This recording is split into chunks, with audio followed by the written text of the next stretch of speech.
Muito bom dia, boa tarde, boa noite, depende da hora do seu estudo aí em casa. Sou o professor Vinícius, para aqueles que não me conhecem, cuidamos da parte de legislação, direito constitucional, direito penal e processo penal.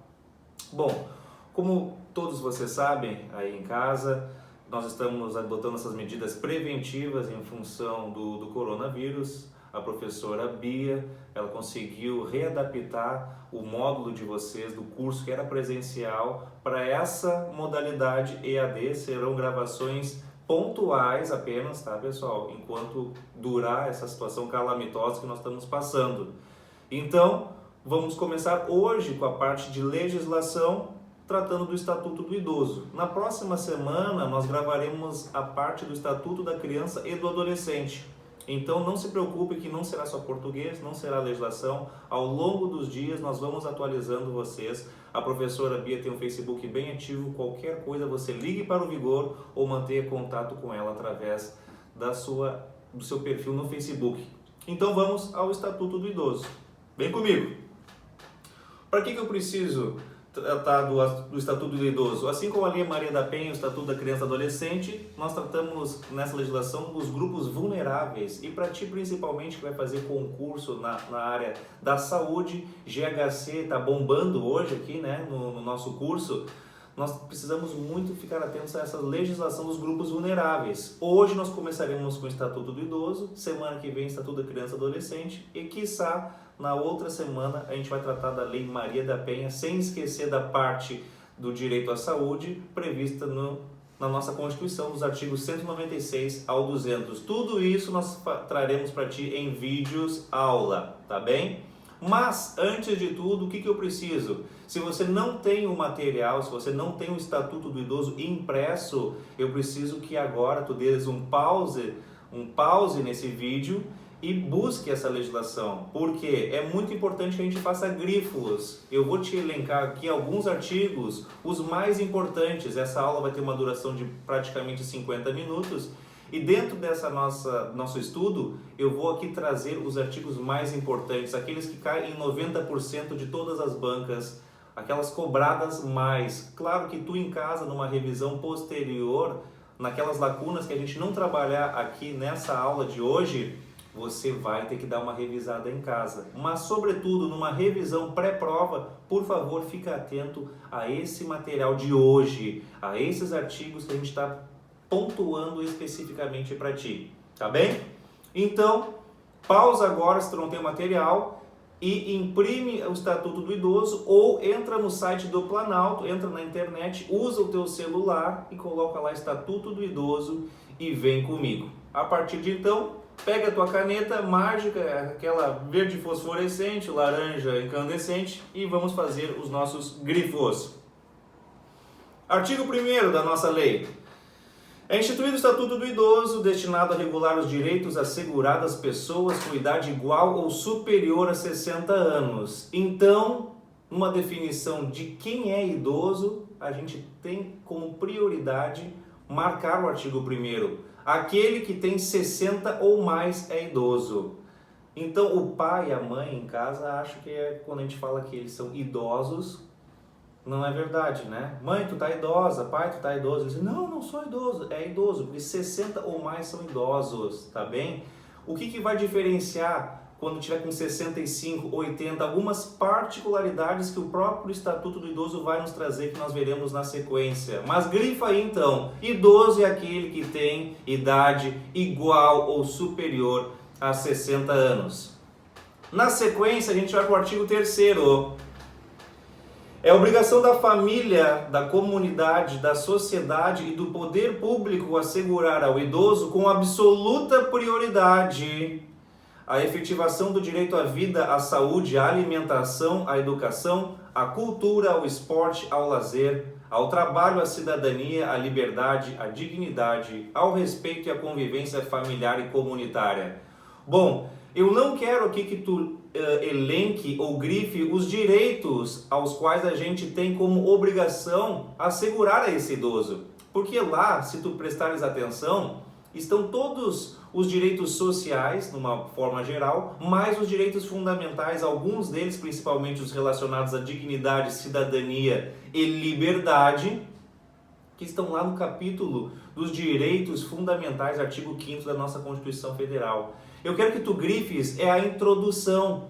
Então vem comigo, é obrigação da família, da comunidade, da sociedade e do poder público assegurar com absoluta prioridade. Aqui vai o teu grifo. Pensa aí comigo. Começa numa escala crescente, ele vem com família. Um conjunto de famílias forma uma comunidade. Um conjunto de comunidades forma uma sociedade. Mais poder público devem garantir a esse idoso com absoluta prioridade a efetivação desses direitos que a gente elencou aqui. Próximo item vai estar no parágrafo 1º. A garantia de prioridade compreende, e aí no teu material terão vários incisos. Isso aí vai ser tarefa tua para casa, a leitura desses incisos. Mas eu quero que tu chame a atenção para o último, o 9º, a prioridade no recebimento da restituição do imposto de renda. Eu sei que aí em casa muitas pessoas já detêm esse conhecimento, já eram sabedores dessa informação, mas eu preciso que tu grifes aí, para que não esqueça na hora da revisão da tua prova. Sim, o idoso tem prioridade no recebimento da restituição do imposto de renda, questão já cobrada em concurso público. E segue comigo no parágrafo 2º. Dentre os idosos é assegurada prioridade especial aos maiores de 80 anos. Eu carinhosamente chamo os maiores de 80 anos para o nosso estudo, claro, dos superidosos, aqueles que têm prioridade especial. Então tu vai grifar aí no teu material que os maiores de 80 anos, os nossos carinhosamente chamados de superidosos, têm prioridade especial no atendimento, atendendo suas necessidades. Continua comigo na leitura, pega a tua caneta e marca agora. Sempre preferencialmente em relação aos demais idosos. Por que é tão importante o nosso grifo agora? Porque a banca vai alterar justamente essa parte do enunciado. Ele vai botar sempre em relação aos demais idosos. Sempre não, sempre preferencialmente. Há uma preferência. E quando a gente descer um pouquinho mais no estudo do Estatuto do Idoso, tu verás comigo que serão questões de caráter emergencial, tá bem? Segue o baile. Vamos agora para o artigo 8º. O envelhecimento é um direito personalíssimo e a sua proteção um direito social nos termos desta lei e da legislação vigente. Também já vi questão de concurso cobrar ipsis literis, Ctrl+C, Ctrl+V da lei colocar na tua prova. O envelhecimento é um direito personalíssimo e a sua proteção um direito social. Lembra que os direitos sociais estão elencados no artigo 6º da nossa Constituição Federal. E aí lá tratava da educação, saúde, lazer, esporte, cultura, trabalho, previdência social, assistência aos desamparados. Sim, então a assistência ao idoso é também classificado como um direito social. Artigo 10º. É obrigação do Estado e da sociedade. Agora que eu gostaria que tu grifasse de novo, porque anteriormente qual foi o nosso grifo? Que era a obrigação da família, da comunidade, da sociedade e do poder público. Agora não. A obrigação é do Estado e da sociedade. Então os sujeitos ativos aqui para nós preponderam. Então é obrigação do Estado e da sociedade assegurar à pessoa idosa a liberdade, o respeito e a dignidade como pessoa humana e sujeito de direitos civis, políticos, individuais e sociais. Novamente, aqui estamos pisando em qual campo? O campo dos direitos e garantias individuais, ou comumente chamado de direitos fundamentais, aqueles previstos no artigo 5º da nossa Constituição. Tu analisará que as legislações dos grupos vulneráveis, elas se modificam muito pouco nessa questão geral, nessas questões introdutórias, principalmente falando desses direitos constitucionais. Porque se tu já leste o Estatuto da Criança e do Adolescente alguma vez na vida, tu se deparará com o artigo 10 igualzinho. Vamos lá comigo no parágrafo 1º. Ele vai dizer que o direito à liberdade compreende, entre outros, os seguintes. E lá vai estar um rol de direitos fundamentais relacionados às nossas liberdades. A primeira e a mais importante, a faculdade de ir e vir, o nosso direito de locomoção, a nossa liberdade de ir e vir. No inciso 2, o direito à expressão. O 3, o direito à liberdade religiosa. Isso tudo também estará no estudo do Estatuto da Criança e do Adolescente. Nós só chamaremos atenção novamente para esse campo quando a gente estudar na próxima aula justamente essa legislação especial que a gente mencionou. Ademais, vamos para o artigo 11. Agora vamos falar da prestação dos alimentos ao idoso.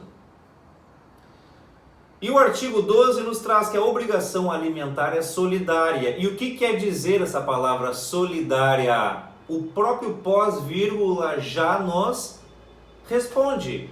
Podendo a prestação, olha ali, ó, podendo essa prestação ser opção desse idoso. Então o idoso pode optar entre os seus prestadores. Imaginemos que esse idoso tenha mais do que um filho. Ele pode optar por qualquer um deles. Claro que sempre na situação de que este idoso ele não tenha condições de gerenciar em função da falta de renda sua própria vida. Então ele precisa de um aporte, ele precisa de uma ajuda, de alguém que preste alimentos a ele. E normalmente a primeira opção é a família. Dentro do núcleo familiar são os filhos. Prestação solidária justamente quer dizer isto. Tá? Essa obrigação pode ser escolha dele, qualquer um pode prestar. Ademais, artigo 14, imaginemos que os seus familiares não tenham condições econômicas de prestar alimentos para esse idoso. A quem vai incumbir essa obrigação? Por obviedade ao Estado. Então, você no pós-vírgula vai grifar que impõe-se ao poder público esse provimento no âmbito da assistência social. E logo mais nós chegaremos nesse capítulo que falará especificamente da assistência social a esse idoso. Mas se os familiares não tiverem condições econômicas de prover alimentos a esse idoso, caberá ao poder público esse provimento. Artigo 14, teu grifo, por gentileza. E agora, muita atenção para o pessoal que vai fazer concurso para a área da saúde, principalmente tu que está em casa, do GHC e áreas correlatas, concursos correlatos a esse. Você já está nessa estrada há muito tempo, não podemos perder de vista o artigo 15. É assegurada a atenção integral à saúde do idoso, por intermédio do Sistema Único de Saúde, o nosso SUS, garantindo-lhe o acesso universal e igualitário. Bom, para quem já estudou legislações especiais relacionadas ao Sistema Único de Saúde, também em função da Constituição Federal, sabe que as características primordiais do nosso SUS é o acesso universal e igualitário, em conjunto articulado e contínuo de ações e serviços. Bom, o que eu quero que tu grifes ainda mais? O inciso 4, porque o inciso 4 garante a esse idoso atendimento domiciliar, é o mais importante dos incisos aqui que nós estamos mencionando, é o inciso 4. Atendimento domiciliar, incluindo a internação para a população que dele necessitar e esteja impossibilitada de se locomover. Inclusive, quero o teu grifo agora aí, pega a caneta marca-texto e grifa, inclusive para idosos abrigados e acolhidos por instituições públicas filantrópicas ou sem fins lucrativos. Mas isso é por obviedade, né, gente? Você não precisa decorar isso. Uma instituição que tenha por finalidade o lucro não vai estar encaixada neste rol, que vai estar justamente as entidades filantrópicas e as sem fins lucrativas, assim como aquelas abrangidas pelo poder público. Que mais?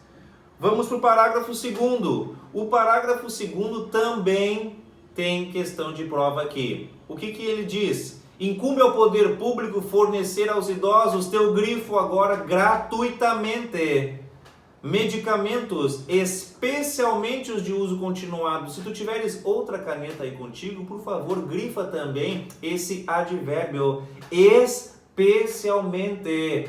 Porque o que a banca vai dizer? Apenas os de uso continuado. E palavras, presta atenção aí em casa. Presta atenção em casa. Palavras como só, somente, apenas, exclusivamente, em 90% das questões de concurso público vão te levar a erro, porque essas alternativas estarão erradas. Pensa aí que só, somente, apenas, exclusivamente te dão apenas uma margem de escolha. Elas são restritivas, tu tem uma única opção.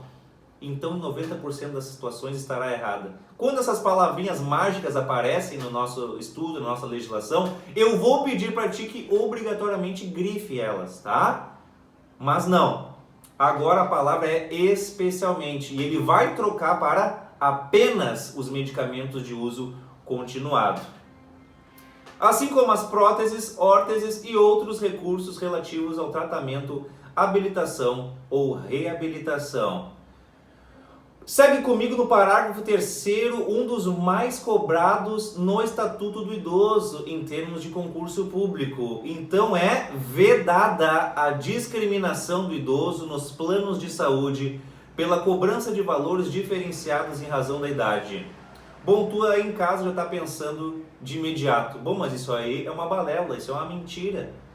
E é verdade. A primeira coisa que um idoso é questionado quando quer fazer um novo plano de saúde é questionado quanto à sua idade. Qual é a sua idade? E dependendo da sua idade, se for muito avançada, o plano de saúde vai ser mais salgado, vai ser cobrado a mais dele. Então eu vou te pedir um grande favor. A gente tem que separar o concurseiro tem que separar muitas vezes a vida real do que está literalmente descrito nas normas, nas leis e na nossa Constituição Federal. Porque no país que nós vivemos, nós rasgamos as leis, nós rasgamos a Constituição constantemente, no dia a dia. Então isso são normas que deveriam ser respeitadas, mas que na prática não são. E é por isso que há tantos casos de violabilidade dos direitos, principalmente dos grupos vulneráveis. Não leve a ferro e fogo o que acontece na vida real e não traga para o mundo do concurso, que aí vai dar ruim. O que mais eu tenho que trazer para ti? O parágrafo 5º, que é vedado, vem comigo, é vedado exigir o comparecimento desse idoso enfermo perante os órgãos públicos, hipótese na qual será admitido o seguinte procedimento. E aí esse procedimento vai depender do quê? De quem tenha interesse. Se o interesse é do idoso, uma hipótese. Se o interesse é do próprio poder público, do próprio Estado, outra hipótese. Primeira hipótese, quando o interesse é do poder público, o que o agente promoverá? O contato necessário com o idoso em sua residência. Então o Estado, o poder público, vai designar um agente público, um agente de saúde, para que vá lá na residência do idoso e faça esse atendimento. E na hipótese 2, o interesse é do próprio idoso. E o que ele vai fazer se ele está enfermo e não pode sair de casa? É essa a hipótese que eu prefiro que tu grifes. Ele vai nomear, vai constituir um procurador. Sempre que a gente nomeia, que a gente constitui uma outra pessoa, que a gente dá poderes para outra pessoa responder e defender os nossos direitos, essa pessoa é chamada de procurador. Então tu vai grifar lá. Fará-se representar por procurador legalmente constituído. Segundo o baile, parágrafo 7º vai retomar o assunto do nosso superidoso. Lembra aí, quem é o superidoso? Aquele que tem acima de 80 anos, questão de concurso, não vai te esquecer disso. E o parágrafo 7 nos remete novamente ao superidoso. Em todo atendimento de saúde, os maiores de 80 anos terão preferência especial, tu já sabes disso, a gente já tinha mencionado. O que a gente tem que grifar agora é o pós-vírgula, exceto em caso de emergência. Mas tu precisarias realmente decorar isso? Tu, principalmente, que trabalha na área da saúde, chega um idoso de 65 anos apresentando um caso gravíssimo, tem que ser atendido naquele momento, e o outro é de 85 anos. Te lembra que a gente falou que o atendimento do superidoso é sempre preferencial, e justamente porque caso de emergência vai ser dado prioridade àquela pessoa que esteja mais vulnerável, numa situação de risco maior. Então, por favor, grifa aí o pós-vírgula, exceto nos casos de emergência. Vamos comigo então para o artigo 16. O idoso internado ou em observação é assegurado o direito a acompanhante. Lembra também de outra legislação que traz esse direito? Sim, tu foi lá pro ECA de novo, né? Aquela gestante, aquela mãe que vai ter o seu bebê, não tem direito a um acompanhante? E a opção é de quem? É dela. Ela escolhe o acompanhante ou a acompanhante que for melhor para si. Lembra disso. Aqui também, o idoso terá direito a acompanhante. Devendo o órgão de saúde proporcionar as condições adequadas para sua permanência em tempo integral. Então, teu grifo agora, permanência integral. Olha o pós-vírgula. Segundo critério médico. Segundo critério médico também vai para nossa pontuação aí. Artigo agora vai ser o 19. Casos de suspeita ou confirmação de violência praticada contra idosos serão objeto de notificação compulsória pelos serviços de saúde públicos e privados. Teu grifo então, e privados, quando a gente estuda legislação e a gente está tocando na área do SUS, Sistema Único de Saúde, a nossa mente tende a querer deixar tudo na esfera pública, mas não, né? A gente está falando da violação de direitos desse idoso e aqui principalmente em violência praticada contra esse idoso. Então os órgãos de saúde do âmbito privado também se encaixam aqui. O que vai acontecer? Serão obrigatoriamente comunicados aos seguintes órgãos. Mas agora eu quero que tu estabeleça um raciocínio, para que tu não precise decorar tanta coisa. Quando acontece uma violência contra esse idoso, violência, uma lesão corporal, pensa aí, um roubo. O que isso é? Uma lesão corporal, um roubo? Não é um crime? E quando acontece um crime, não só para o idoso, como para qualquer cidadão, a gente vai bater em qual porta? A gente vai bater na porta da Polícia Civil, a gente vai registrar uma ocorrência, a gente vai pedir para o delegado instaurar um inquérito policial. Então qual é a primeira porta? Tá lá, ó, autoridade policial, é o delegado de polícia. Depois que o delegado de polícia, nas suas atribuições, realizar a investigação e concluir esse inquérito policial, ele vai remeter esse inquérito policial ao Poder Judiciário, que vai dar vistas ao Ministério Público para que realize o quê? A denúncia daquele caso.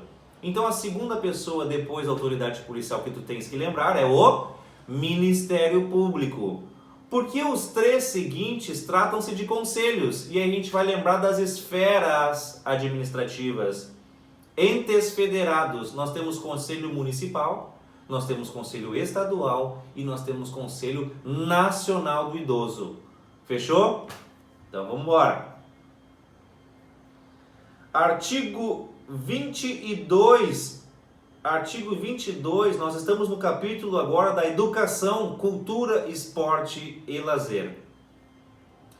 Nos currículos mínimos dos diversos níveis de ensino formal, serão inseridos conteúdos voltados ao processo de envelhecimento, ao respeito e à valorização do idoso, de forma a eliminar o preconceito e a produzir conhecimentos sobre a matéria. Opa, falou em currículo. Falou em currículo, falou em malha curricular, a gente está falando o quê? De educação. É currículo, é dentro da escola.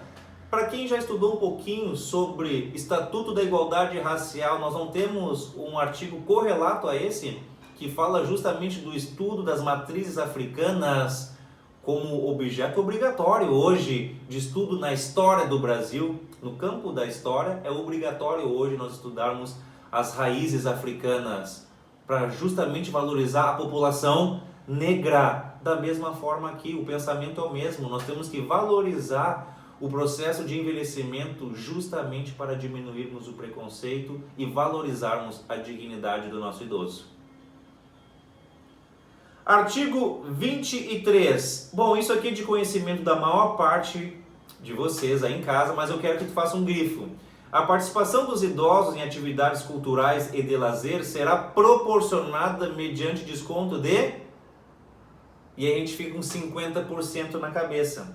Mas a legislação ela é bem literal, é pelo menos 50%. Então o teu grifo começa com pelo menos 50%. Óbvio que nesse país, quando a gente fala pelo menos 50%, o desconto será de 50%, porque ninguém aumenta direitos aqui nesse país, né? A gente só quer restringi-los. Então, quando a gente tem um mínimo, a gente dá o mínimo, infelizmente, para o nosso cidadão do bem. Fica aí, então, com o nosso grifo, pelo menos 50%.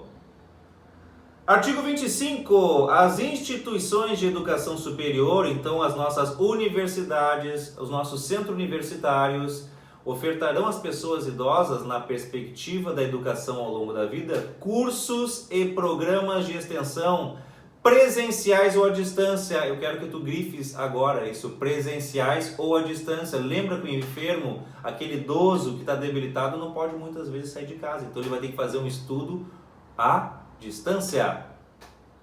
Constituído por atividades formais e não formais. O que quer dizer isso? Formais. Formais é justamente esse tete a tete da sala de aula, não é? Atividades não formal é aquela mais dialogada, não necessariamente exteriorizada através de provas ou trabalhos. 27. Agora nós pulamos para o capítulo da profissionalização e do trabalho. E o 27 também é questão de concurso. Na admissão do idoso em qualquer trabalho ou emprego é vedada a discriminação e a fixação de limite máximo de idade, inclusive para concursos, vírgula, ressalvados os casos em que a natureza do cargo o exigir. E quando a gente vê esse pós-vírgula como exceção a essa não discriminação do idoso em relação à sua idade, para admissão em contratos de trabalho ou propriamente para admissão em concurso público, o que tu lembra e qual cargo, que natureza do cargo exige o limite máximo de idade? A gente lembra de imediato da Brigada Militar, porque aí sim, né, a gente necessita que haja um limite máximo de idade, porque a Brigada Militar ela realiza o trabalho de polícia ostensiva, aquela que está nas ruas, aquela que realmente faz a perseguição policial propriamente dita. Quando uma pessoa está fugindo de um flagrante, cometeu um delito e saiu à fuga, quem é que vai atrás? É a Brigada Militar. E tu imagina um brigadiano, um policial militar com 60 anos correndo atrás de um bandido? Não, por isso existe uma limitação quanto à sua idade neste cargo específico. Tá bem? Isso é só para te dar um exemplo. Vamos adiante no parágrafo único. Grifa, o primeiro critério de desempate em um concurso público será a idade. Então, se candidatos estão com a mesma pontuação, mesmo após a oferição dos títulos, porque título também é ponto. Então, depois dos títulos, ficou tudo empatado. Quem é que vai desempatar? É a idade. E o mais velho vai acabar ocupando aquela vaga. Artigo agora 33, nós vamos cuidar da assistência social, que a gente havia tocado nesse tópico anteriormente. A assistência social aos idosos será prestada de forma articulada, conforme os princípios e diretrizes previstos na Lei Orgânica da Assistência Social, na Política Nacional do Idoso, Sistema Único de Saúde e demais normas pertinentes. Agora o artigo 34 que nos interessa para a questão de concurso. Aos idosos a partir de 65 anos, então não é qualquer idoso, é aquele a partir de 65 anos, que não possuam meios para prover sua subsistência, nem de tê-la provida por sua família. Lembra-te que primeiramente a gente vai buscar o provimento dos alimentos no núcleo familiar. Se os herdeiros, se os filhos, se os descendentes, se a família não tiver condições econômicas, aí essa responsabilidade fica para o poder público, para o Estado. E é por isso que nós estamos justamente nesse campo da assistência social. É assegurado a esse idoso o benefício mensal de 1 salário mínimo. Um salário mínimo. Artigo 35. Todas as entidades de longa permanência ou casalar são obrigadas a firmar contrato de prestação de serviço com a pessoa idosa abrigada. Então, como traz uma obrigatoriedade, o que a questão pode dizer para ti? Preferencialmente. Todas as entidades de longa permanência, preferencialmente, podem firmar contrato de prestação. Não são obrigadas. Então, o teu grifo é justamente para essa obrigação. Parágrafo 1º, segue comigo a leitura. No caso de entidades filantrópicas ou casalar, é facultada. Bom, se anteriormente o nosso grifo foi porque era uma obrigação, agora é uma faculdade. E o que ele pode fazer então? Essa troca. Ele coloca a faculdade para cima e traz a obrigação para baixo. E é facultada a cobrança de participação do idoso no custeio dessas entidades mencionadas no parágrafo 1º. Artigo 37 agora, vamos falar do capítulo sobre habitação. O idoso tem direito à moradia digna no seio da família natural ou substituta, ou desacompanhado de seus familiares, quando assim o desejar, ou ainda em instituição pública ou privada. Então, presta atenção ali naquele campo ali, ó, ou desacompanhado de seus familiares, quando assim o desejar. Sim, gente, tu acha que todas as famílias se dão bem? Não há problemas de relações familiares? E aquele idoso vai ficar no seio da sua família, mas a família é horrível para ele, trata mal, tratamento desumano, degradante, vexatório? Não, ele não vai querer, vai buscar outra alternativa de habitação. Então a opção é dele. O que mais a gente tem que trazer para ti? O parágrafo 1º. A assistência integral na modalidade de entidade de longa permanência será prestada, agora teu grifo, quando verificada inexistência de grupo familiar, casalar, abandono ou carência de recursos financeiros. Mas olha lá o que ele está dizendo, assistência integral. Então faz o link aí, assistência integral vai ser em quais condições? Quando ele não tiver família, ou quando ele for abandonado, ou não tiver recursos próprios para manter a sua subsistência. Parágrafo 2º. Toda instituição dedicada ao atendimento ao idoso fica obrigada a manter identificação externa visível. Teu grifo, então, obrigação de manter identificação externa visível para todas as entidades que recebam os idosos. Artigo 38. Nos programas habitacionais públicos ou subsidiados com recursos públicos, aí tu tem que lembrar do quê? O que vem na tua cabeça? Minha casa, minha dívida, né? Isso mesmo. O idoso goza de prioridade na aquisição de imóvel para moradia própria, observado o seguinte, e o teu grifo vai ser no inciso 1, reserva de pelo menos 3% das unidades habitacionais residenciais para atendimento aos idosos. Olha ali, banca adora número, banca adora prazo, banca adora porcentagem. Então grifa aí o inciso 1. E também nós vamos grifar o parágrafo único, lá embaixo, ó. As unidades residenciais reservadas para atendimento a idosos devem situar-se, grifa aí, preferencialmente no pavimento térreo.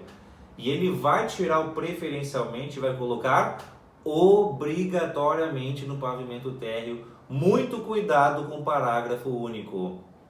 Mas isso tem uma lógica, né? Nós vamos colocar o idoso lá no 5º andar, às vezes tem edificações que não possuem nem elevador.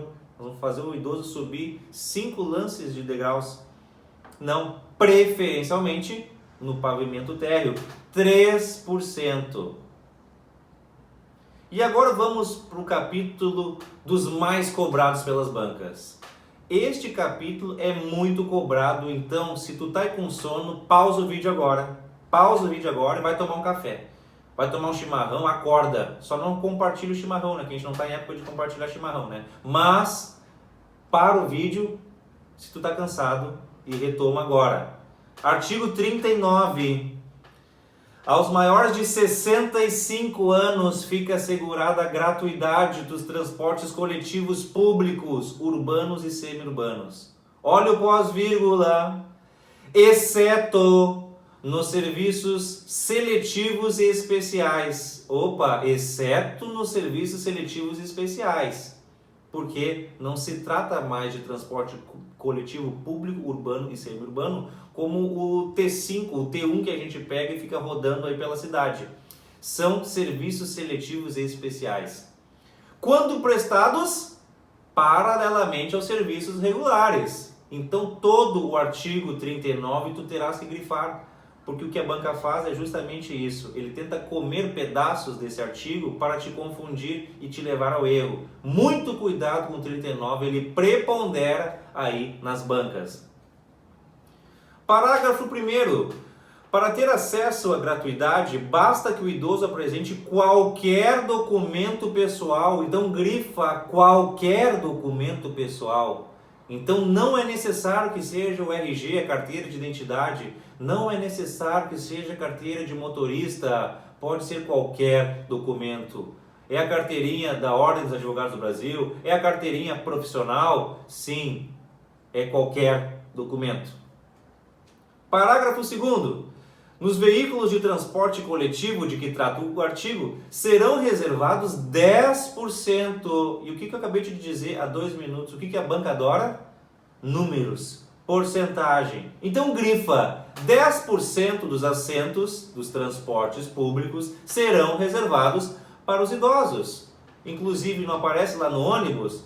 Tá aqui, ó, bem discriminadas as plaquinhas, reservado para os idosos. Agora, muito cuidado com o parágrafo 3º, muito cuidado com o parágrafo 3º. Nos casos das pessoas compreendidas na faixa etária entre 60 e 65 anos, ficará a critério da legislação local dispor sobre as condições para o exercício da gratuidade desses meios de transporte. E te lembro que, para quem é de Porto Alegre, há anos atrás, quem tinha 60 ou mais já era garantido a gratuidade do transporte público aqui em Porto Alegre. Só que quem modifica isso? Quem modifica é a própria legislação local. Então, através da sua Câmara de Vereadores ou por iniciativa do seu prefeito, é que a legislação modificou e passou para 65. Porque 65 é âmbito nacional. Todo o município é obrigado a dar transporte gratuito ao seu idoso que tenha 65 ou mais. Agora, se esse idoso tem 60 anos ou mais, entre 60 e 65, vai ser a legislação local que vai definir a sua gratuidade. Artigo 40. Agora, no sistema de transporte coletivo interestadual, entre estados, observar-se-á o quê? A reserva de 2 vagas gratuitas por veículo, com renda inferior ou igual a 2 salários mínimos. Então, esse idoso não pode perceber mais do que 2 salários mínimos. Quantas vagas terão nesse ônibus, nesse transporte coletivo? 2. Tá, mas se nós tivermos 3, 4, 5 idosos que queiram subir nesse mesmo transporte, inciso 2, vem comigo. Desconto de 50% no mínimo no valor das passagens para esses idosos que excederem as vagas gratuitas, que são no número de 2. E o critério da renda continua o mesmo para aquele idoso que não perceba mais do que 2 salários mínimos. Tá bem? Então, regra geral, nós temos 2 vagas gratuitas. Se 2 idosos já tomaram conta dessas 2 vagas e tem mais idosos, nós daremos no mínimo 50% de desconto para aquele idoso que comprove renda com no máximo 2 salários mínimos. E o artigo 41 também traz porcentagem. É assegurada a reserva para os idosos, nos termos da lei local, de 5% das vagas nos estacionamentos públicos e privados, as quais deverão ser posicionadas de forma a garantir a melhor comodidade ao idoso. Quero o teu grifo na palavra privados, nos estacionamentos públicos e privados. Quer dizer que o supermercado, o shopping, o centro comercial, que são privados, também estão dentro da legislação. E qual porcentagem é? 5%. E agora tu vai ter que fazer um campo aí mental, um mapa mental. 3%, a legislação se refere a quê? Habitação. 3% habitação. 5% estacionamento. 10% reserva dos assentos em transporte coletivo. Não esquece dessas porcentagens que são tão cobradas.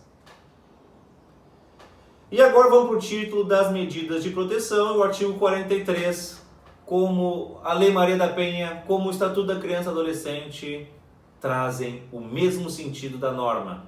Medidas de proteção são aplicáveis sempre que os direitos reconhecidos forem ameaçados ou violados. E aí tem aquelas 3 hipóteses, sempre correlatas a todos os grupos vulneráveis.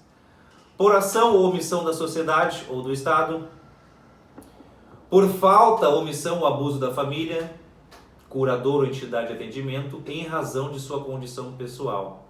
E aí foram violadas os direitos, foram violados as garantias desse idoso mediante essas 3 hipóteses. E o que vai acontecer?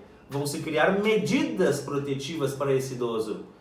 44. Essas medidas de proteção podem ser aplicadas isolada ou cumulativamente. Lembra que na Lei Maria da Penha é a mesma coisa. Lembra que no Estatuto da Criança e do Adolescente também são isoladas ou cumulativas a aplicação dessas medidas protetivas. E tu lerás o 45 em casa. Quais são elas? Quais são essas medidas protetivas? Lerás em casa, porque eu não vou bater lei aqui contigo. Nós iremos agora, gente, falar sobre as entidades de atendimento ao idoso, mas principalmente sobre a sua fiscalização. Sobre a fiscalização das entidades de atendimento, então tu vai dar um pulo comigo até o artigo 52. Pula aí comigo até o artigo 52. As entidades governamentais e não governamentais de atendimento ao idoso serão fiscalizadas por quem? Pelos conselhos do idoso. Te lembro que nós temos 3 níveis. Lembra dos entes federados? Nível nacional, regional e municipal. Ministério Público, Vigilância Sanitária e outros previstos em lei. Então, o que quer nos dizer este rol? Ele é um rol taxativo ou exemplificativo que está elencado aqui no artigo 52. Tu tem que pensar, se ele fosse ser taxativo, não haveria o quê? E outros previstos em lei. Então, quando ele remete a conselhos do idoso, Ministério Público e Vigilância Sanitária, ele te está dando um exemplo. Então abre o parênteses ali e faz essa observação. Este rol é exemplificativo. O que mais? Artigo 55. As entidades de atendimento que descumprirem as determinações desta lei ficarão sujeitas, sem prejuízo da responsabilidade civil e criminal de seus dirigentes ou prepostos, às seguintes penalidades. Gente, se ele está falando sem prejuízo da responsabilidade civil e penal, que tipo de responsabilidade nós trataremos aqui agora? A responsabilidade administrativa. Tu tem sempre que ter em mente que nós temos 3 campos do direito, 3 esferas do direito: o direito civil, o direito penal e o direito administrativo. Essas esferas são independentes. Não necessariamente um processo administrativo que vai apurar uma infração administrativa vai ser considerado crime. E da mesma forma, nem sempre um crime será considerado uma responsabilidade civil. As esferas são independentes. Mas pode ser que aconteça dele responder pelas 3 cumulativamente. Pode ser. E aqui, o que o artigo 55 ele faz? Ele coloca e elenca as penalidades, primeiro das entidades governamentais, inciso 1. E quais são as mais importantes? Tu vai grifar no teu material aquela que traz os afastamentos dos dirigentes. Porque afastamento pode ser ou provisório ou definitivo, mas isso só cabe para as entidades governamentais. Então, se tua prova trouxer afastamento, independente se seja provisório ou definitivo, tu já sabes onde é que tu está pisando. É uma entidade governamental. E o que tu vai grifar no inciso 2, quando nos remete às entidades não governamentais? Qual a penalidade? Eu quero que tu leia a linha C. Suspensão parcial ou total do repasse de verbas públicas. Por favor, para aí e pensa. Se está havendo repasse de verbas públicas, quem é que está repassando? Quem está repassando é o poder público, uma entidade governamental. Repassando para quem? Para uma entidade não governamental. Logo, a penalidade de suspensão parcial ou total do repasse de verbas públicas cairá para qual entidade? A não governamental, tá bem? Fica aí com esses dois grifos mais importantes. Claro que tu terás que saber todos, mas esses são os mais importantes para nós.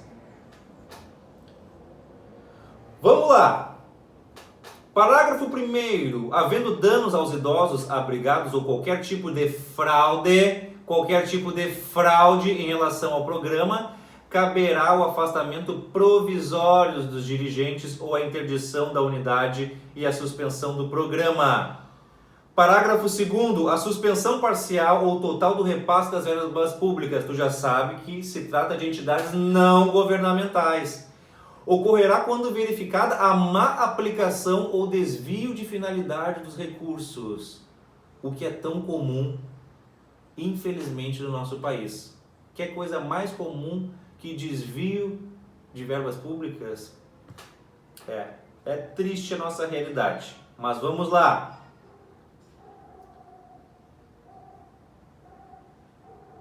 Seguindo o nosso baile, a gente tem apurações administrativas, a gente não lerá agora. Tu vai ter apuração judicial, também nós não leremos agora.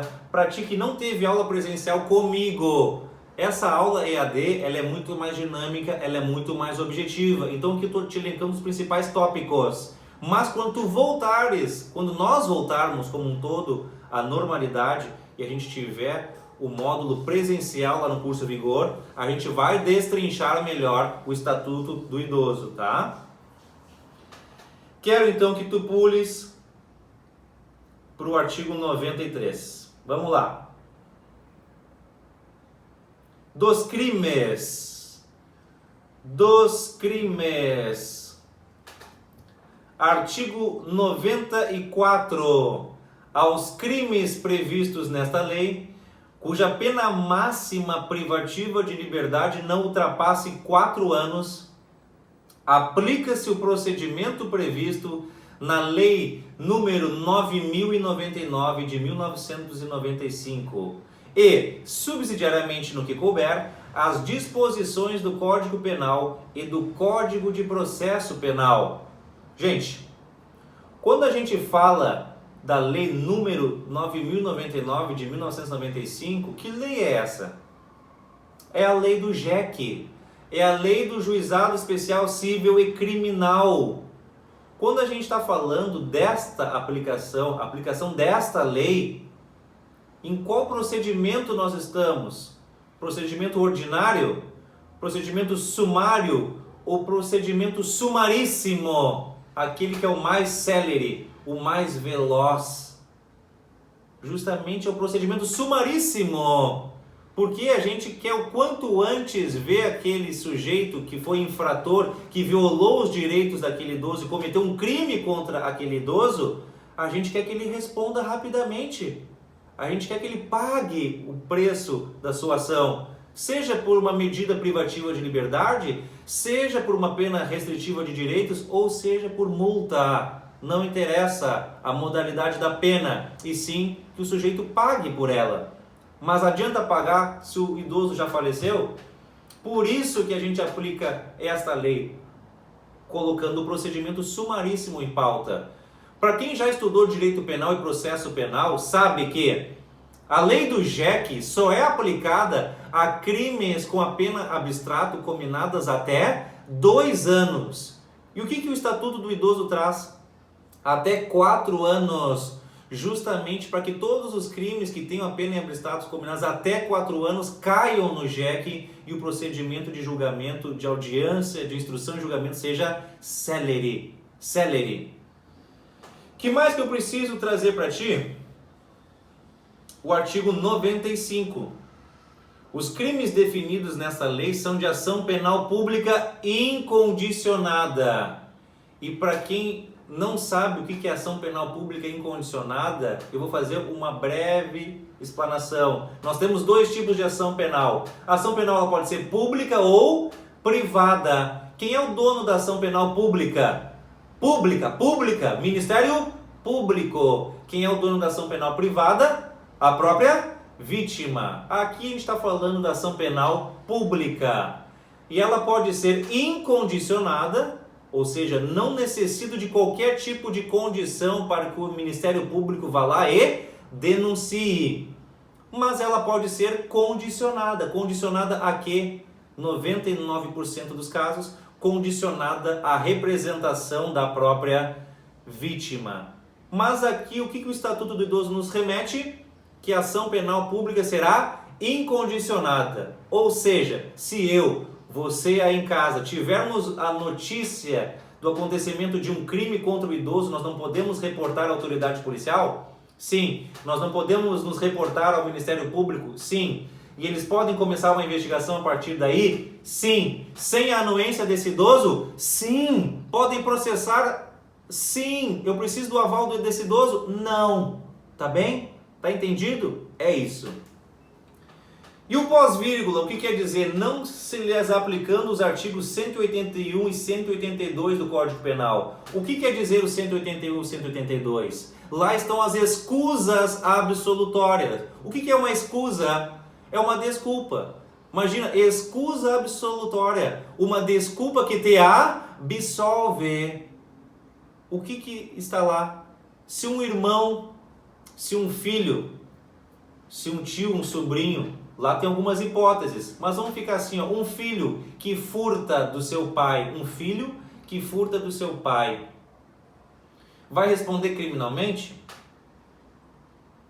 Depende, essa resposta todo mundo dá no direito, né? Depende do quê? Se esse pai é idoso ou não. Se esse pai é idoso, eu não posso furtar do meu pai, mas esse pai tem 50 anos, sim, tu deve estar pensando em casa assim, o que se eu tivesse 15 anos, 20 anos e meu pai tivesse 50, eu poderia ter furtado e não responderia criminalmente? Sim, é isso que eu estou te dizendo. Você não responderia criminalmente por isso. Mas se o teu pai já é idoso, se a tua mãe já é idosa, não cabe a escusa absolutória.